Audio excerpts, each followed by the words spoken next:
Good evening and welcome to our usual Saturday evening slot where we discuss bite-sized health information, mostly related to women and children, where we hope we can provide you with insights that you can implement into your life straight away. I'm Faria, a Healthful Wellness Coach. Really glad to have you here. We usually stream live from Facebook, which is on our page, or and our club on Clubhouse called Easy Health Gains. Great to have you here this evening. We'll be talking about a weight loss secret, which is much more important than nutrition and exercise combined. And I'm pretty sure many of you won't have guessed that it is sleep. Yes, sleep. It's more important than diet and exercise combined. And this is a huge statement to make on something that some of us crave for, many of us don't get enough of, or some of us even may have too much of. And whilst it can be of no doubt that diet and exercise are always going to weigh heavy in your favor in terms of weight loss, guess what? You'll actually be able to tip that balance towards your goal faster with optimal sleep. There have been numerous studies on this topic, and they all highlight the benefits and the connection to sleep and weight loss or weight gain. Just recall a morning, where you've woke up, had bad night's sleep, tossing and turning. How do you feel? Groggy, unfocused, tired, and you're definitely not craving a healthy meal. Because that lack of sleep, what it does, it dulls the brain's frontal lobe, and that part of the brain is key in decision making and impulse control. So the lack of sleep is just basically the perfect breeding ground for your brain's reward center to be hyped up. So yes, that sleep deprived brain will have no trouble at all eating another bowl of ice cream or opting for that sugar-laden dessert. A study that looked at late night snacking, especially in terms of high carb snacks, they found that people usually chose this because they were starved of sleep. And another study that was carried out in the University of Chicago found sleep-deprived participants always chose snacks with twice as much fat compared to those who had slept well. Another thing that they also discovered, which was quite interesting, that the lack of sleep, it caused people to increase their portion sizes of any type of food. So, there you go. You've got the studies to back you up. And there were even actually 18 studies that clearly indicated the connection between high carb food choices and the lack of sleep. So you can clearly give yourself an advantage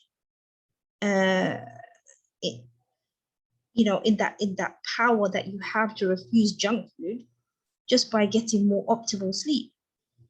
Just in that same way that food nourishes the body, sleep is like nutrition for the brain. And optimal sleep will generally tend to vary from person to person, but most would need around 7 to 9 hours. Not enough of this optimal sleep also releases cortisol into the body. Okay, and this is the stress hormone. And what it does, it signals the body to conserve energy to fuel your waking hours. Okay, so what this means is basically holding on to fat. And there was an amazing study, and it looked at people who were actively seeking to lose weight. And many women generally are in this dilemma. Either you've had kids, or you're trying to prepare yourself for an event or a wedding or this kind of thing. But weight loss is something that's huge for women. So this study, it looked at people actively seeking to lose weight. And what they did is that they kept the number of calories they were eating the same. All they changed in this experiment was cut back on sleep over 14 days. So over the 14 days, it slowly started to reduce the amount of sleep. that they were having each night. And what they saw was the amount of fat loss dropped by over 50%. So can you just imagine over those 2 weeks, just 2 weeks, your body, with the lack of sleep, makes weight loss very difficult for you in little as 2 weeks. And so remember this is despite the fact that the calories stayed the same. What the participants found was that they found themselves feeling hungrier, less satisfied after meals, and their energy was at an all-time low. And some studies have showed that this harmful effect of the lack of optimal sleep can take effect in your body within just 4 days. 4 days. 4 days of insufficient sleep, and you can cause your body to experience a shift on a metabolic level where your body's ability to process insulin just basically messes up. Okay, so this hormone is vital. You need it to change sugar and starch and other foods into energy, right? Insulin. But the lack of sleep can reduce this optimal function by up to 30%. Okay, so why is this so bad? Right, so when your body isn't responding properly to insulin, you just basically don't have the optimal ability to process fats. So what does the body decide to do instead? Stores it. So that reduction of sleep or too little sleep, and we're talking about optimal sleep here, which we'll discuss later exactly what optimal sleep is. It affects your metabolism and it contributes to weight gain. There's a really excellent book on the topic if anyone wants to go deeper into it. It's called Sleep Smarter by Sean Stevenson. And he's also known as the sleep guy because of this book. Brilliant detail he goes into, how you can optimize your sleep in 21 strategies to do that, to actually learn how to sleep smarter. So I'll just mention a few things from there. And basically, Sean Stevenson, he managed to transform his body. He had a muscular degeneration issue with him. And he was very, very ill for quite some time. But through dietary changes, exercise, and he mentions the absolute game changer for him was his sleep. And he's now, coaching people on it. He's done lots of research and training into health, and he's benefiting people, and his story is amazing.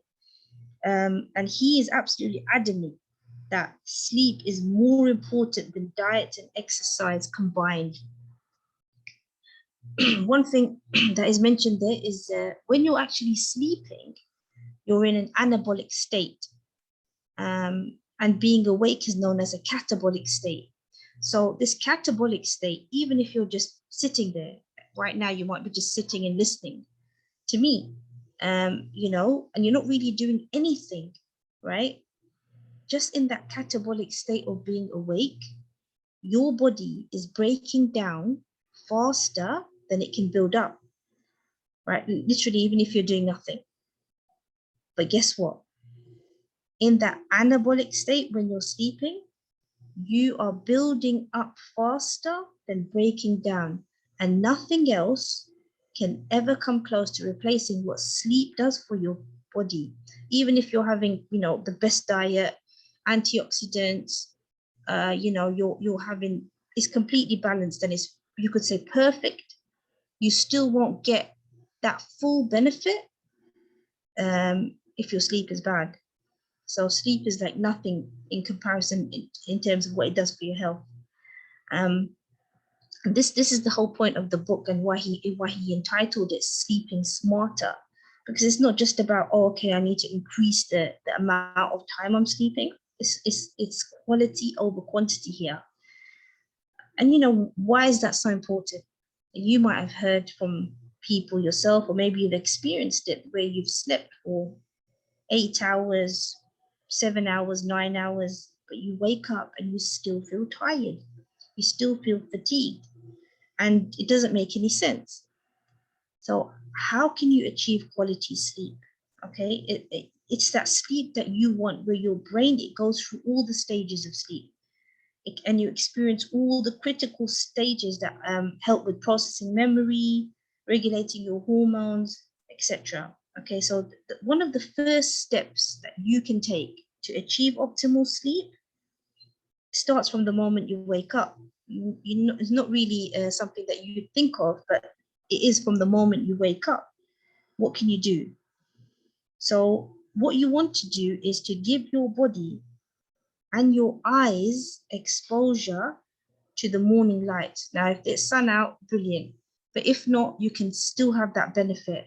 So that morning light, before you've switched your phone on, before you've checked your socials, get out there into that morning light. Now, if you don't have access to a garden or this kind of thing, an open window, anything, that actually sets your body up to have a better sleep at night. Okay, and it's really, really underrated. It's such a simple thing that you can do easily. And this is between 6 a.m. and 8 a.m. This is when you want to get that exposure. And this will normalize your cortisol levels. Okay, so what will happen is when you get to the evening, it will lower the cortisol, and that's exactly what you want, because you don't want to be tired and wired, which is what many people suffer from. So in the morning they feel tired. When it gets to actually going to sleep and they're laying in bed, they find their mind is running, they can't settle down. And this is the whole tired and wired term, and it's to do with cortisol. So if you're able to give yourself that exposure in the morning, and also in the evening, so basically just before sunset or around sunset, that will really balance your whole internal body clock, and it will start preparing yourself.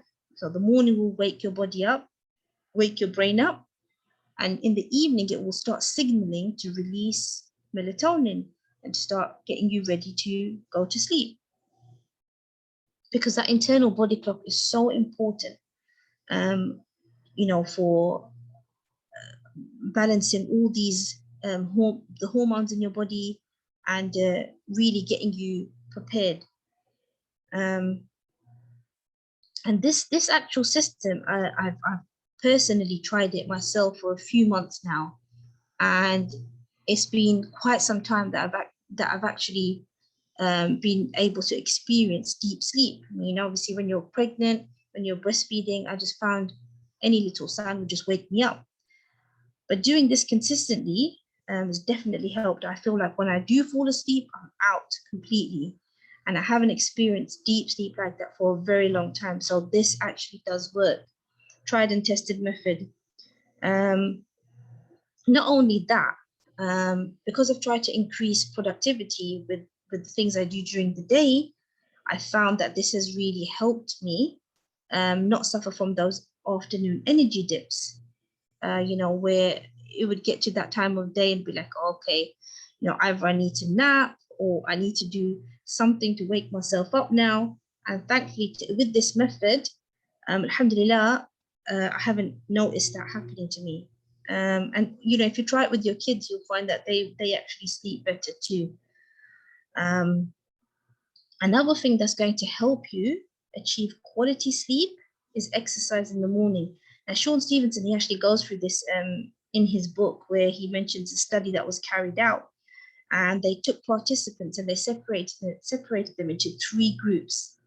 So they gave them their routines, similar routines, and they were told to exercise at very specific times of the day. So there's a group at 7 a.m., a group at 1 p.m., and a group at 7 p.m., and they tracked the results.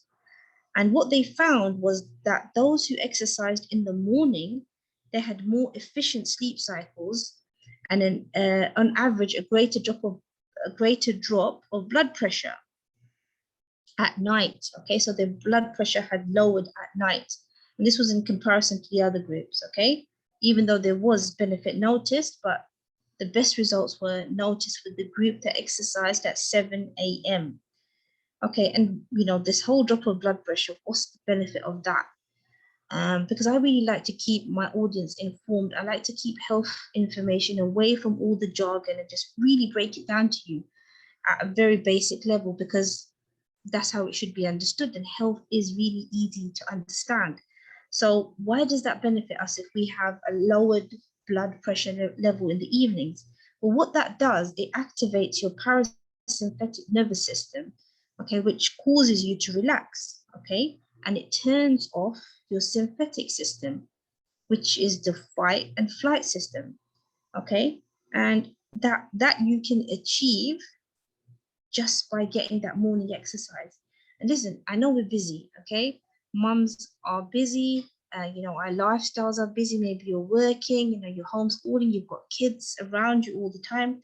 This doesn't have to be a 1 hour gym session, okay? Results can be achieved in 4 to 5 minutes of exercise. So in the morning, right? So jumping on a rebounder, walking around your garden, walking around your area, say you could speed walk, okay? Just those 4 to 5 minutes is going to set you up and help you achieve quality sleep. So that's something that's quite easy for us to implement, and that's the whole point of me, coming on these evenings and giving you this breakdown of information in a simple, easy to understand format as possible. And so there you go. Sleep is absolutely an underrated hack. I believe that we can all improve on. Doesn't cost us anything. It just requires a bit of effort, maybe a bit of planning of your day, changing a few things up, and getting that essential balance that our bodies require. And it helps us heal on so many levels. So I really hope that you've enjoyed this evening's little sound bite. And I hope that you can implement these to help you with weight loss and to help you regulate your body and to help to heal it. So I hope that you're tuning in every week, Saturday evenings. Thank you very much. And Assalamu alaikum.